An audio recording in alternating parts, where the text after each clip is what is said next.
Gusto mo ba mag-post ng picture mo sa Facebook na mayroon music at lyrics? Kung oo, para sa'yo ang video na ito. Buksan ang Facebook application. Pindutin mo itong sa dulo ng What's on your mind.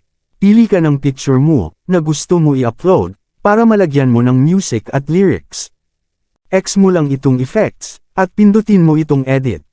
Pindutin mo itong music. Pag nandito ka na, ang pipiliin mong music dito, dapat mayroon lyrics na nakalagay sa dulo.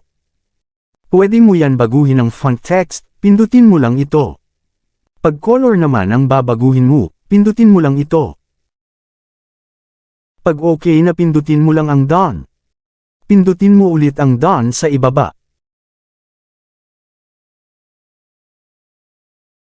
Dito, maglalagay ka na ng gusto mo na caption. Pag okay na, pindutin mo lang ang next. At pindutin mo na itong post na kulay blue. Ako hindi ko napindutin yan, pinakita ko lang sa inyo kung paano gawin ang mayroon music at lyrics sa picture.